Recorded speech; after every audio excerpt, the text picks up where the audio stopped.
কল্পনা করুন একজন বাবার কথা, যার মেয়ে নিখোঁজ। 7 বছর ধরে তিনি থানার দোরগোড়ায় ঘুরছেন, জমিজমা বিক্রি করে মামলা লড়ছেন। সিআইডি পিবিআই এর তদন্তে সন্তুষ্ট না হয়ে বারবার নারাজি দিচ্ছেন। আপনি হয়তো ভাবছেন, কি আদর্শ একজন বাবা, মেয়ের জন্য কতটা ত্যাগ স্বীকার করছেন তিনি।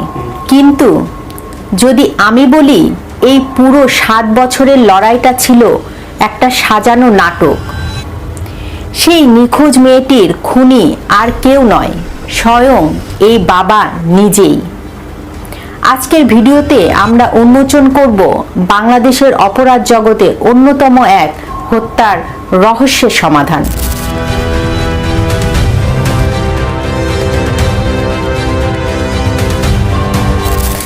গল্পটা শুরু হয় 2012 সালে। টাঙ্গাইলের কালীহাতির মেয়ে পারুল আক্তার পরিবারের অমতে ভালোবেসে বিয়ে করেন নাসির উদ্দিনকে। আমাদের সমাজে আজও সম্মান বিষয়টা কতটা ভয়ানক হতে পারে, এটি তার বড় উদাহরণ। বাবা কুদ্দুস মিয়া এই বিয়ে মেনে নিতে পারেননি। তার চোখে এটা ছিল পরিবারের সম্মানহানি। 3 বছর পর অর্থাৎ 2015 সালে পারুল যখন আর্থিক অভাব অনটনের কারণে বাবার কাছে ফিরে যেতে চাইলেন, কুদ্দুস মিয়া এটাকে সুযোগ হিসাবে গ্রহণ করলেন। তিনি পারুলকে মাফ করে দেওয়ার নাটক করলেন এবং বাড়িতে ফিরে আসতে বললেন। 15 জুলাই 2015 পারুল স্বামীর সংসার ছেড়ে বাবার কাছে ফিরে এলেন। কিন্তু তিনি জানতেন না তার বাবা ইতিমধ্যে তার মৃত্যুর পরোয়ানা লিখে ফেলেছেন। তিনি মেয়েকে হত্যার পরিকল্পনা করেন। সেই পরিকল্পনার কথা জানান তার বন্ধু ও ভাড়াটে খুনি মোকাদ্দেস ওরফে মোকা ডাকাতকে। তার হত্যা স্থান নির্ধারণ করলেন মোকা ডাকাতের শ্বশুরবাড়ি জয়পুরহাটের 5 বিবির কোন্দলপুর গ্রামের তুলসীগঙ্গা নদীর পাড়ে।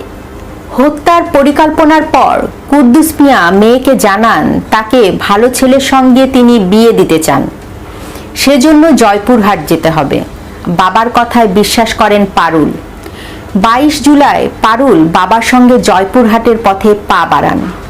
ওই দিন রাতেই বাবার সঙ্গে তুলসীগঙ্গার পাড়ে যান। সেখানে ওড়না দিয়ে পারুলের হাত পা বাঁধেন তার বাবা আব্দুল কুদ্দুস ও ভাড়াটে খুনি।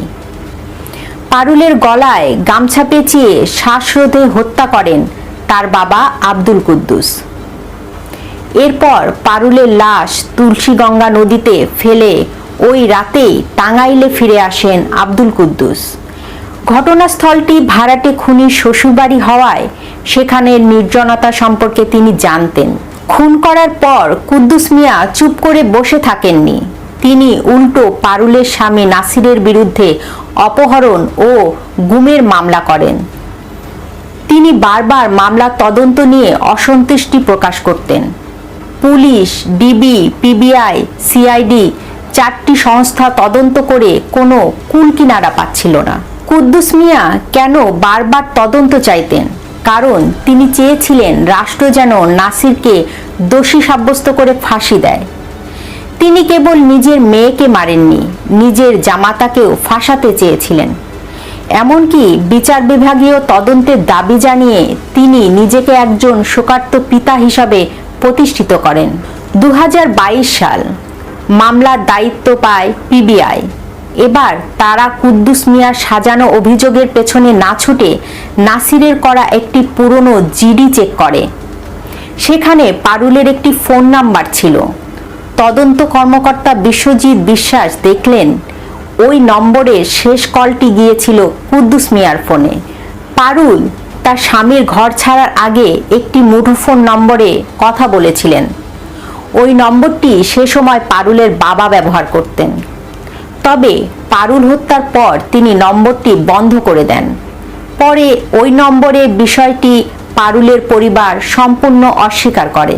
যদিও কুদ্দুস মিয়া সেই সিম কার্ডটি ধ্বংস করে দিয়েছিলেন, কিন্তু 7 বছর পর সেই নম্বরটি অন্য একজন ব্যবহার করছিলেন।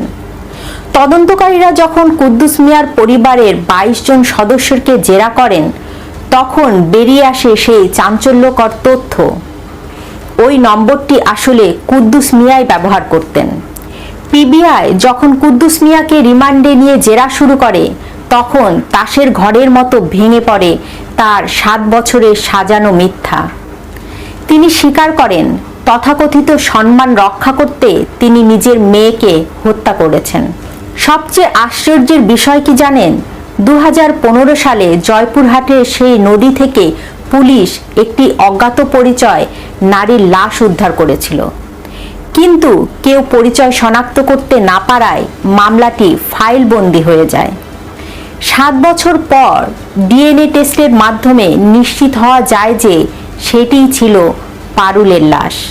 জেলা পিবিআই মামলাটি তদন্ত করে 2019 সালের 5 সেপ্টেম্বর আদালতে অভিযোগপত্রটি জমা দেয়। তাতে পারুল আক্তার হত্যাকাণ্ডে বাবা আব্দুল কুদ্দুস ও ভাড়াটে খুনি জড়িত থাকার কথা তুলে ধরা হয়। বগুড়ায় আদালতে বর্তমানে এই মামলাটির বিচার চলছে। এই ঘটনাটিকে সমাজবিজ্ঞানীরা বলছেন পরিবারের সম্মান রক্ষার জন্য খুন। ভারত বা পাকিস্তানে এটি প্রায়ই দেখা গেলেও বাংলাদেশে এটি বিচ্ছিন্ন কিন্তু ভয়ানক। একজন মানুষ কতটা আক্রোশ পুষে রাখলে 7 বছর ধরে বিচার পাওয়া নাটক করে নিজের অপরাধ ঢাকতে পারে, তা ভাবলেও শিউরে উঠতে হয়। আইন হয়তো কুদ্দুস মিয়াকে সাজা দেবে, কিন্তু যে সম্মান বাঁচানোর জন্য তিনি এই নৃশংসতা করলেন, সেই সম্মান কি আদৌ ফিরে পাওয়া সম্ভব? আপনার কি মনে হয়? জানান আপনার মতামত। ভিডিওটি শেয়ার করুন, লাইক দিন, সম্ভব হলে চ্যানেলটি সাবস্ক্রাইব করুন।